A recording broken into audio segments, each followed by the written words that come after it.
سلام دوستان، خوش اومدید به ویدئوی امروز. توی این ویدئو میخوایم همه چیز رو درباره کبوترها بدونیم. از تاریخچه‌شون بگیر تا اینکه چطور باید ازشون مراقبت کنیم و چطور زندگی میکنن. شاید بعضیا فکر کنن کبوتر یه پرنده ساده است، اما واقعا داستانهای جالبی پشتش هست. پس با من همراه باشین تا توی این ویدئو همه چیز رو بررسی کنیم.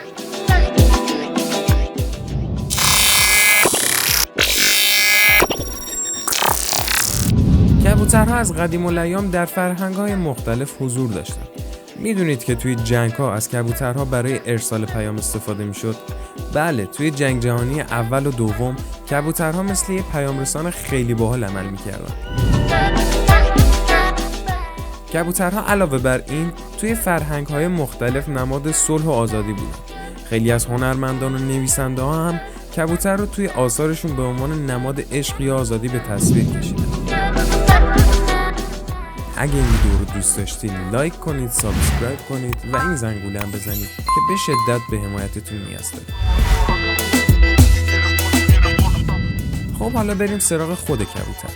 میدونید که کبوترها پرنده‌های خیلی خاص هستن؟ این پرندگان میتونن سرعت خیلی بالایی رو هنگام پرواز طی کنن.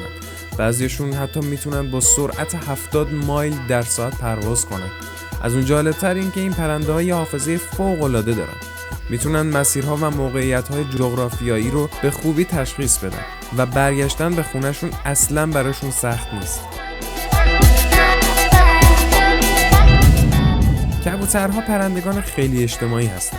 معمولاً با هم دیگه توی گله‌ها زندگی میکنن. از اون جالب‌تر این که این پرنده‌ها به هم وفادار میمونن. کبوترها جفتگیری میکنن و جفتشون رو تا آخر عمر نگه میدارن. این یعنی اگه یک کبوتر پیدا کنید احتمالاً تا آخر عمرش همون جفت رو نگه میداره. البته وقتی جفتشون تخم گذاری میکنه به خوبی از جوجه هاشون مراقبت میکنن و وقتی جوجه ها پرواز کردن آماده میشن که دوباره بچه دار شن.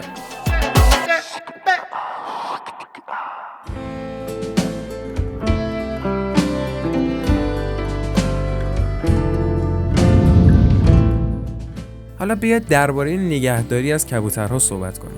برای اینکه بتونید از کبوتر خودتون خوب مراقبت کنید، اولین چیزی که باید بهش توجه کنید فضایی هست که براش فراهم می‌کنید. کبوترها باید توی قفس‌های بزرگ و راحت باشن که بتونن پرواز کنن و تحرک داشته باشن. باید مراقب تغذیه‌شون هم باشید چون غذای سالم میتونه خیلی تاثیرگذار باشه. معمولاً دانه‌ها و غلات بهترین غذا برای کبوتره. به علاوه بهداشت خیلی مهمه. قفس‌ها رو باید مرتب تمیز کنید و حواستون به سلامت پرنده ها باشه.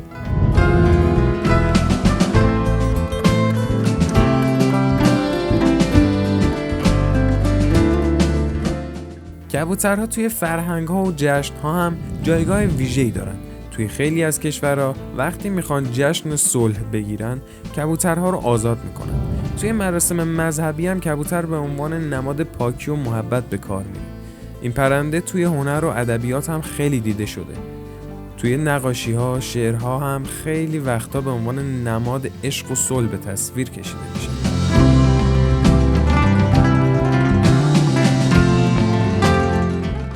در این بخش می‌خوایم کمی درباره تفاوت‌ها بین کبوترهای شهری و کبوترهای وحشی صحبت کنیم. کبوترهای شهری که معمولاً توی پارک‌ها و خیابونا می‌بینیم به طور عمده از دانه‌ها و باقی‌مانده‌های غذای انسانی تغذیه می‌کنن و به زندگی در مناطق شهری عادت کردن. اما کبوترهای وحشی که در کوه‌ها و مناطق دورافتاده زندگی می‌کنن بیشتر به دنبال منابع طبیعی غذا می‌گردن و در گله‌های کوچکتر زندگی می‌کنن. نکته جالب اینجاست که کبوترهای وحشی حتی توی شرایط سخت‌تر هم میتونن زندگی کنن، چون خیلی بهتر از کبوترهای شهری میتونن در برابر شرایط محیطی مختلف مقاومت کنن.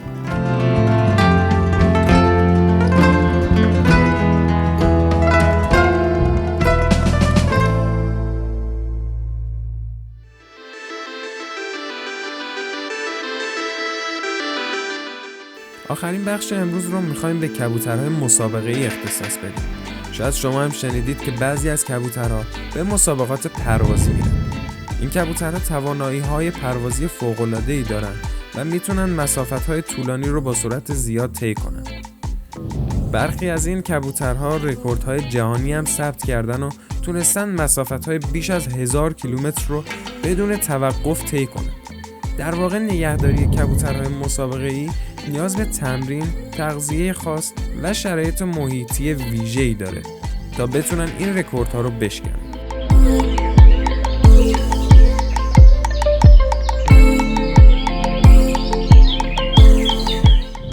خب دوستان، امیدوارم از این ویدیو لذت برده باشین و حالا بیشتر با دنیای کبوترها آشنا شده باشید. اگه شما هم تجربه‌ای از نگهداری کبوتر یا دیدن این پرندگان دارید، حتما توی کامنت ها با من به اشتراک بذارید و یادتون نره که اگه این ویدیو رو دوست داشتید حتما سابسکرایب کنید تا ویدیوهای بیشتری مثل این رو از دست ندید. تا ویدیوهای بعدی، خدا نگهدار.